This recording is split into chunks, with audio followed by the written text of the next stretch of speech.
Hello दोस्तों, मेरा नाम अंकित गंगवार है और आज की इस वीडियो में हम जीआईसी री असिस्टेंट मैनेजर 2025 में जो भी ये शिफ्ट वन का एग्ज़ाम आज 5 तारीख को हुआ था, उसका एग्ज़ाम एनालिसिस करने वाले हैं। ठीक है।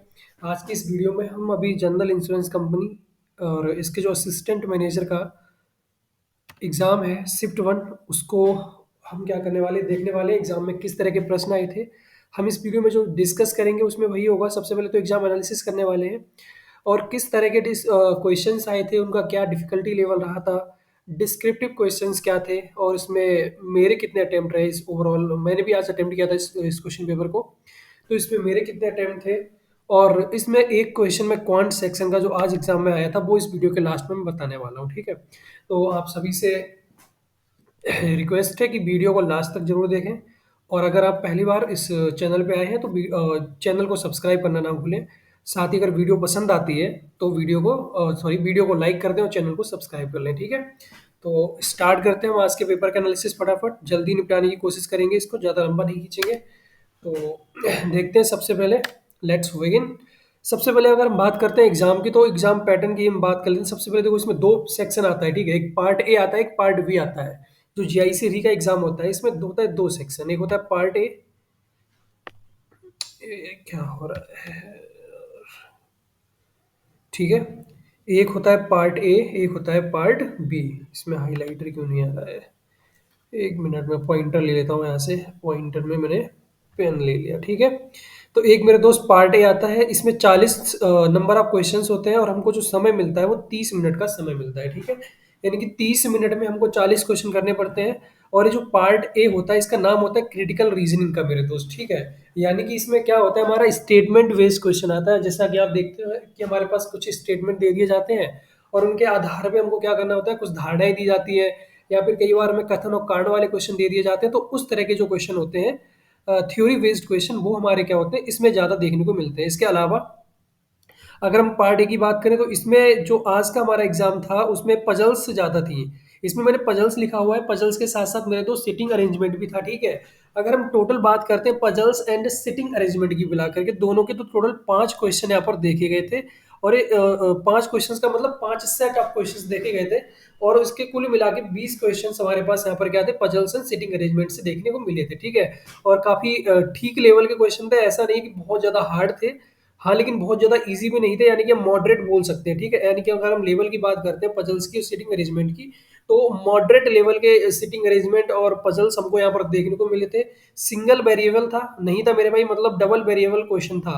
यानी कि एक जो वेरिएबल हमको क्वेश्चन में दिया जाता है, जो तो नॉर्मल होता है कि हमको सेट करना होता है, उसके अलावा उनके साथ में एक और हमको क्या दिया गया था, वेरिएबल दिया था। किसी के साथ में फूल दिए हुए थे, किसी के साथ में पक्षी थे शायद दिए हुए। ठीक है। इस तरीके से हमारे पास थे।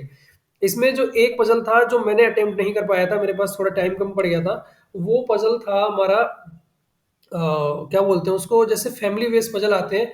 मैंने पूरा पजल नहीं पढ़ा था, लेकिन हाँ इतना पता है उसमें हमारे पास क्या था, फैमिली फैमिली पहले अरेंज करनी थी और उसके बाद उसमें सीटिंग था या क्या था वो मुझे उसका इतना अच्छा आइडिया नहीं है। लेकिन एक पजल वो मेरा छूट गया था। ठीक है। तो इस तरह की पजल थी। हाँ, लेकिन बढ़िया पजल सभी थी। जो मैंने 4 पजल अटेम्प्ट की इसकी, काफ़ी बढ़िया लेवल की पजल्स वो भी थी, इतनी बेकार नहीं थी। ठीक है। अगर हम बात करते हैं क्रिटिकल रीजनिंग की मेरे दोस्त, तो इसमें टोटल 20 क्वेश्चन क्या थे, क्रिटिकल रीजनिंग के थे, यानी कि स्टेटमेंट बेस्ड थे। और मैंने ज़्यादा नहीं, बस 2 क्वेश्चन इसके अटेम्प्ट किए थे, क्योंकि ये थोड़ा रिस्की है और मैं इसकी ज़्यादा प्रैक्टिस करा हुआ नहीं था, तो मैंने इसमें ज़्यादा क्वेश्चन अटेम्प्ट करने की कोशिश नहीं की। ठीक है। तो इसके मैंने 2 क्वेश्चन अटेम्प्ट किए। अगर मैं अपने ओवरऑल अटेम्प्ट की बात करता हूँ मेरे दोस्त, दो नहीं, मैंने इसके ज़्यादा किए थे शायद।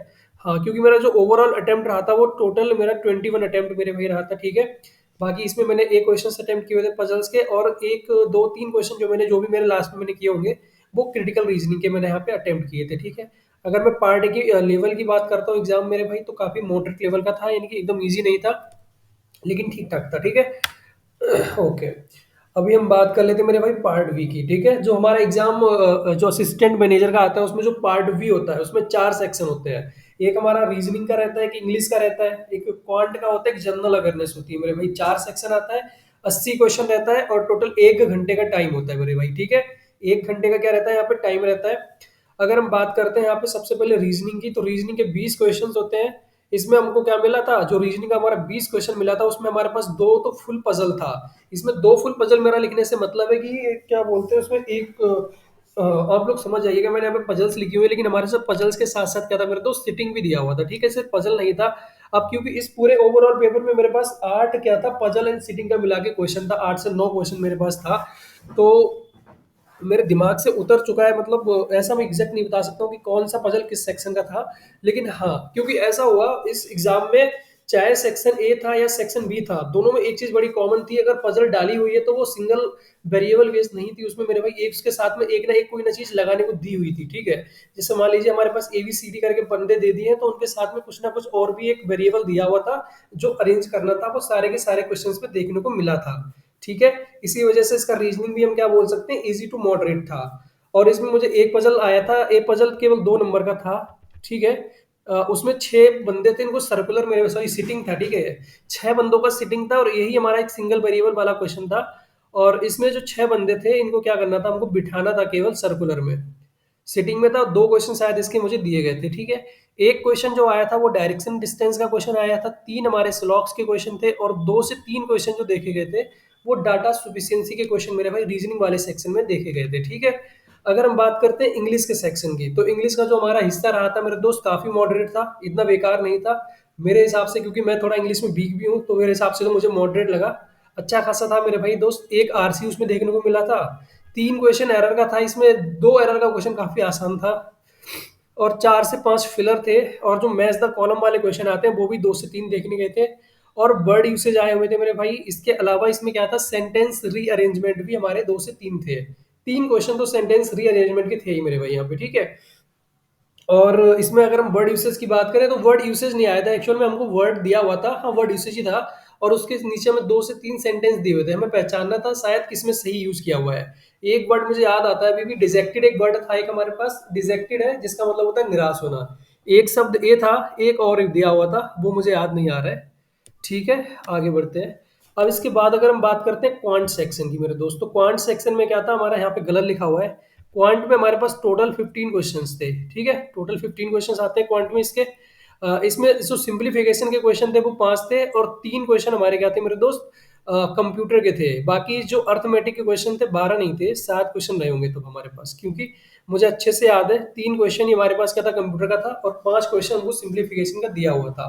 तो 8 क्वेश्चन के बाद जो बचा हुआ क्वेश्चन था वो केवल अर्थमेटिक आया था।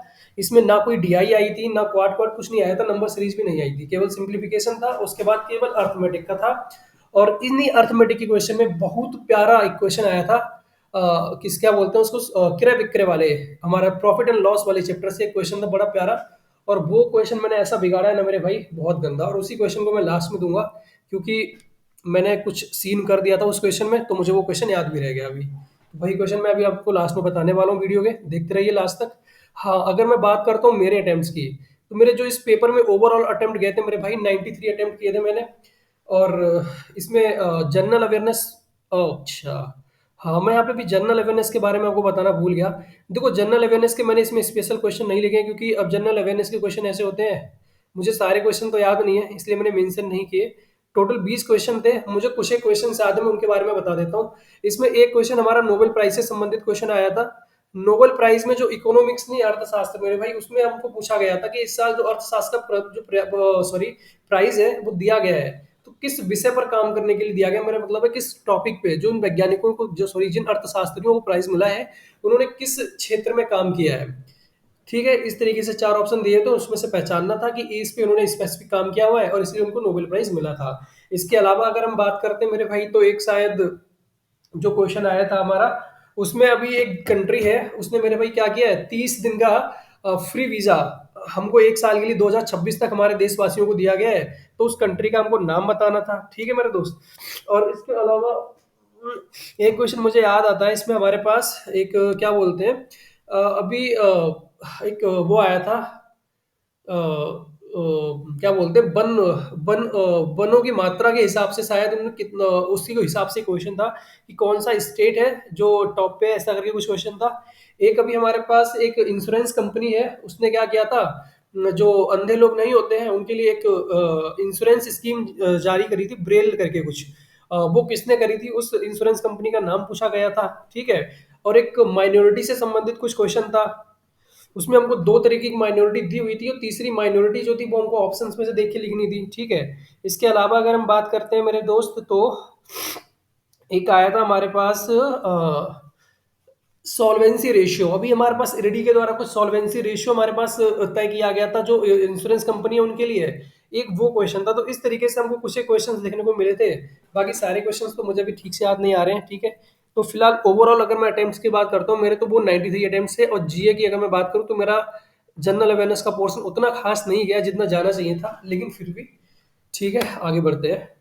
बाकी स्लाइड खत्म होगी। अच्छा सॉरी, मेरा क्वेश्चन लिखना भूल गया मैं। अभी वापस बात कर लेते हैं। मैं जिस क्वेश्चन की बात कर रहा था, मैंने कहा था ना आपको मैं बाद में क्वेश्चन दूंगा मैथ का। जो क्वांट सेक्शन का क्वेश्चन आया था भाई, मैंने इसमें क्या किया, जो एग्जाम हॉल में गलतियां होती हैं उसी में से एक गलती है, एक सबक भी है। आप लोग भी इस पे थोड़ा ध्यान दीजिएगा। मतलब इतना प्यारा क्वेश्चन था मेरे भाई, मैंने इतनी बड़ी गलती कर दी। मैंने 2 से 3 बार इस क्वेश्चन को सोल्व किया, तीनों बार मैंने सेम गलती किया और मैं बोलूं मेरा आंसर नहीं आ रहा है। मतलब बहुत बड़ी गलती कर दी मैंने भाई 3 बार। कोई, क्योंकि क्वेश्चन बहुत आसान था, ऐसा नहीं बहुत टफ क्वेश्चन था। बेसिक क्वेश्चन है, बड़ा प्यारा क्वेश्चन है, इसलिए आप लोगों के लिए मैं लेके भी आया हूँ, आप सॉल्व कीजिए। देखो क्वेश्चन में हमको बोला गया था, ध्यान से सुनिए, ठीक है। हमारे पास दो आर्टिकल है, एक आर्टिकल ए है, एक आर्टिकल हमारे पास क्या है, बी है, ठीक है। एक आर्टिकल ए था, एक आर्टिकल हमारे पास बी था। इनका जो प्राइस था, इसका ए वाले का 60% इंक्रीज करके लिखा गया था, ठीक है मेरे दोस्त। और जो बी वाला है, इसका प्राइस 80% इंक्रीज करके क्या किया गया था, मार्क किया गया था, ठीक है। जो ए का प्राइस है 60% अप किया गया था मार्क, और बी का 80% किया गया था ऊपर करके मार्क मेरे भाई। उसके बाद दोनों पर 20% का डिस्काउंट हमको दिया गया था, दोनों ही आर्टिकल पे 20% का डिस्काउंट दिया गया था। और बोला ये गया था कि इनका जो क्रय मूल्य है, ठीक है, सीपी का जो सम है वो 500 रुपये है। सीपी का सम कितना दिया गया है मेरे भाई, सीपी का सम 500 रुपये दिया गया था। और जो इनका एसपी का सम है वो 672 रुपये दिया गया था। कितना दिया गया था मेरे दोस्त, 672 रुपये, ठीक है। और आपने करना क्या था, इसमें जो ए वाला आर्टिकल है इसका प्राइस बताना था। एक बार फिर से सुन लीजिए, हमारे पास आर्टिकल ए है, एक आर्टिकल बी है, ठीक है। आर्टिकल ए को 60% प्राइस में क्या किया गया है, अप किया गया है मार्क, और जो बी है उसको 80% मेरे भाई ऊपर करके मार्क किया गया है। उसके बाद दोनों आर्टिकल्स भी 20-20% का अलग अलग डिस्काउंट दिया गया है। और फिर कंडीशन थी, पहली कंडीशन की इनका जो सीपी है ए और बी का, उसका सम 500 रुपये है।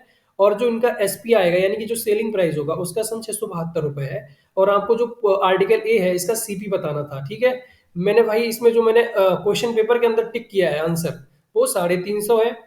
और इस 350 को करने के बाद जब मेरा पेपर सबमिट हो गया, उसके बाद मुझे इंस्टेंट क्या बोलते हैं, रिग्रेट फील हुआ। क्योंकि मैंने इसको दोबारा से, मेरे भाई दिमाग में क्वेश्चन आया, मैंने गलती पकड़ी अपनी और मैंने सॉल्व किया, तो मेरा आंसर आया था 300। अब आप लोग बताइए आपका आंसर कितना आता है, देखते हैं मेरे दोस्त, कमेंट बॉक्स में बताना आपका आंसर कितना आता है, ठीक है। फिलहाल मैं अभी भी रिग्रेट में हूँ क्योंकि मैंने बड़ा प्यारा क्वेश्चन गलत कर दिया था। तो इसी के साथ मेरे भाई थैंक यू, ये वीडियो यहीं पे खत्म होती है। आप सभी को धन्यवाद। अगर आपको ये वीडियो में दी गई जानकारी पसंद आई हो तो वीडियो को लाइक कर दें, शेयर करें अपने दोस्तों के साथ में, और चैनल को सब्सक्राइब करना ना भूलें। मिलते हैं बहुत जल्द एक नई वीडियो के साथ में। मैं आपका भाई अंकित इसी तरीके से वीडियो लाता रहूंगा। धन्यवाद।